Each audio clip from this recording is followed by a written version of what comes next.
नमस्कार। क्या भारतीय मीडिया द्वारा और जो पार्टी इस समय सत्ता में है, भारतीय जनता पार्टी, उसके द्वारा किया गया यह दावा सही है कि भारतीय अर्थव्यवस्था प्रतिवर्ष 8% से ज़्यादा की नॉमिनल ग्रोथ से आगे बढ़ी है?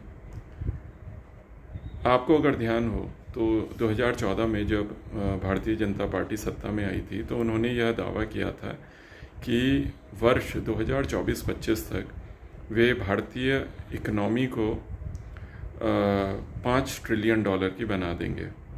अब वास्तविकता क्या है? वास्तविकता यह है कि जब 2014 में बीजेपी सत्ता में आई थी उस समय भारतीय अर्थव्यवस्था का आकार 2.04 ट्रिलियन डॉलर का था।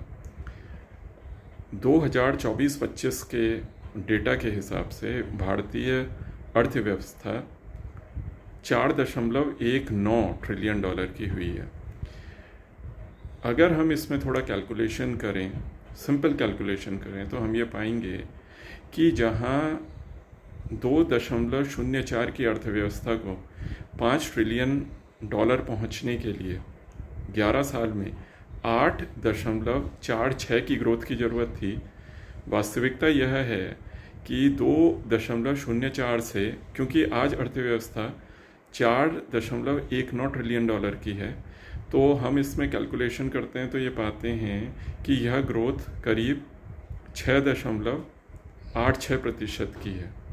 तो सरकार के और इंडियन मीडिया के भी यह दावे गलत साबित होते हैं कि भारतीय अर्थव्यवस्था 8% से अधिक की रफ्तार से बढ़ी है। इसी कारण शायद ये है कि जो इस समय पार्टी पावर में है, सत्ता में है, इन्होंने अपने गोल पोस्ट को चेंज कर दिया और अब ये कहते हैं कि हम 2026-27 तक 5 ट्रिलियन डॉलर इकनॉमी बन जाएंगे। देखिए, देश में इस समय बेरोजगारी बहुत है, देश में इस समय महंगाई बहुत है। अपने ये कल के वीडियो में मैंने आपको यह समझाया कि क्यों अगर किसी देश में भारी बेरोजगारी हो और भारी महंगाई हो तो यह एक समस्या वाली स्थिति है। इसको देश के नागरिक को, किसी भी देश के नागरिक को और देश के युवा को इसको बहुत ध्यान से देखना चाहिए, क्योंकि आगे जो देश की ग्रोथ है, जिस तरीके से नौकरियां बन सकती हैं, ये सारे इन्हीं कारकों के हिसाब से निर्धारित होंगे। धन्यवाद।